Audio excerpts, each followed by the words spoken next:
Bom dia, mais uma manhã com Deus, priorizando a palavra de Deus, e nesta manhã do dia 17 de abril, nós vamos meditar de 1 Crônicas, do capítulo 7 ao capítulo 10, e que a paz do Senhor encha o teu coração nesta manhã. Descendentes de Benjamim, filho mais novo de Israel, Jacó. Benjamim gerou Bela, seu primogênito, e Asbel, o segundo, e Airá, o terceiro, Noá, o quarto, e Rafa, o quinto. Bela teve estes filhos: Adar, Gera, Abiúde, Abissua, Naamã, Naaoá, Gera, Sefufá, Urão. Esses foram os filhos de Eude, que foram das famílias dos moradores de Geba e transportados para o exílio de Manate. Naamã, Aias, Gera, este os transportou e gerou Uzá e Aiúde. Saaraim, depois de ter repudiado suas mulheres, Uzim e Baara, gerou nos campos de Moabe. De Ode, sua mulher, Jobabe, Zíbia e Messa, Amalca. E Jeus, Saquir e Mirma, estes foram os seus filhos, chefes de família. E aí ele vai falando, né, toda a descendência de Benjamim, que é bem longa, né? Ele vai falar praticamente todo o capítulo 8 somente falando dos filhos de Benjamim. Esta última tribo, né? O filho mais novo. E esse era o único irmão de José, filho da mesma mãe. E aí, no 9, habitantes de Jerusalém depois do cativeiro. Todo Israel foi registrado por genealogia, inscrito no livro dos reis de Israel.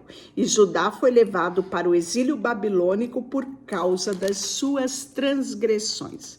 Os primeiros habitadores que de novo vieram morar nas suas próprias possessões e nas suas cidades foram os israelitas, os sacerdotes, os levitas, os servos do templo. Então, isso aqui nós vamos ver relatado lá no livro de Esdra e Neemias, que vão ser contemporâneos. E eles vão escrever sobre reconstrução do templo e o outro, reconstrução dos muros.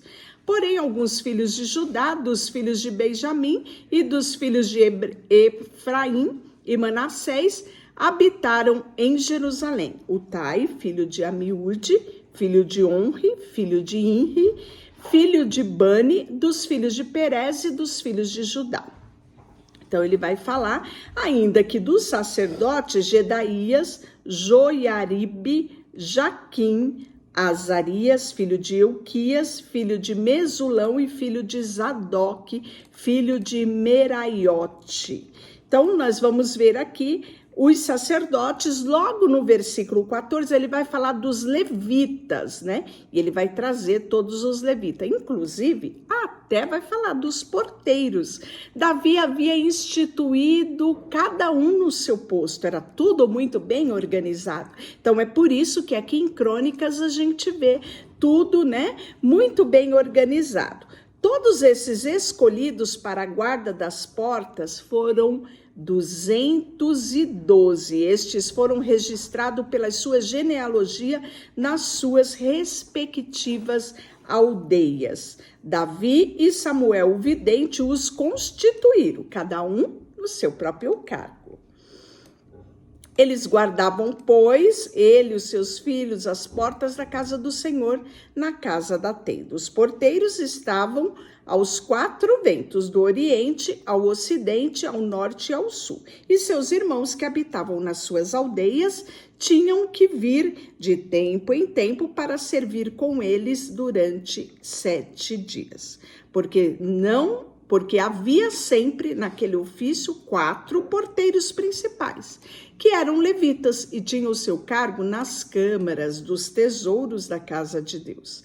Estavam alojados à roda da casa de Deus, porque a vigilância lhe estava encarregada e tinham o dever de abrir todas as manhãs. Todos eles estavam encarregados dos utensílios do ministério, porque estes eram contados quando eram trazidos e quando eram tirados, né? Então a gente está vendo aqui um controle de todas as peças que ocupavam ali o templo. E havia pessoas certas para manusear e cuidar de todos estes objetos. No capítulo 10, nós vamos ver a derrota de Israel e a morte de Saul. Isso aqui já vimos os relatos, né? Lá em 1 Samuel, nós vimos isso, a sepultura de Saul, inclusive, tudo lá em 1 Samuel 13, 1 Samuel 15, 1 Samuel 28. Então, a gente vai ver esses relatos novamente aqui no livro de Crônicas. Falei sobre isso no nosso primeiro dia, né? Onde falamos do mapa do livro de Crônicas, 1 Crônicas, 2 Crônicas, e falei da característica deste livro, que ia nos trazer, né, os detalhes, às vezes, um ou outro que ficou faltando lá no livro de 1 Samuel, 2 Samuel, 1 Reis e 2 Reis. Os filisteus pelejaram contra Israel, e tendo os homens de Israel fugido de diante dos filisteus, caíram mortos no monte Gilboia. Os filisteus perseguiram Saul e os seus filhos e mataram Jonatas, Abinadab, Malquizua, que eram os 3 filhos de Saul. Então disse Saul ao seu escudeiro, e esta batalha se agravou ao tal ponto, né, que os flecheiros avistaram quem era Saul, né? E ele muito temeu. E para não morrer na mão dos filisteus, Saul disse ao seu escudeiro: arranca da tua espada e me atravessa com ela, para que porventura não venha esses incircuncisos escarnecerem de mim. Porém o seu escudeiro temeu e não quis fazer isso, porque temia muito. Então Saul tomou a espada e se lançou sobre ela. Vendo isso, o seu escudeiro, que Saul já era morto, também se lançou sobre a espada e morreu junto dele. Assim morreram Saul, seus 3 filhos e toda a sua casa pereceu juntamente com ele. Vendo os homens de Israel que estavam no vale, que os homens de Israel fugiram e que Saul e os seus filhos estavam mortos, desampararam a cidade e fugiram. E aí veio os filisteus e habitaram nelas. Sucedeu que, vindo os filisteus no outro dia, para despojar os mortos, acharam Saul e os seus filhos caídos no monte Gibó. E despojaram, tomaram da sua cabeça as suas armas e enviaram mensageiros pela terra dos filisteus ao redor para levar as boas novas aos seus ídolos e ao povo. Puseram as armas de Saul no templo do seu Deus e a sua cabeça fixaram na casa de Dagom. Ouvindo, pois, Jabes de Gileade, toda Jabes, que era uma cidade, né? Tudo que os filisteus fizeram a Saul, então os homens valentes se levantaram, tomaram o corpo de Saul, o corpo dos seus filhos, e trouxeram a Jabes e o sepultaram, e os seus ossos debaixo de um arvoredo em Jabes, e jejuaram e prantearam, né? Era costume da época, 7 dias. Assim morreu Saul por causa da sua transgressão. Isso mesmo, cometida contra o Senhor, por causa das palavras do Senhor, que ele não quis guardar, e também porque interrogara e consultara necromante. Consequência do pecado, a morte, mas o dom gratuito de Deus, vida eterna por Cristo Jesus. Deixa eu orar por você.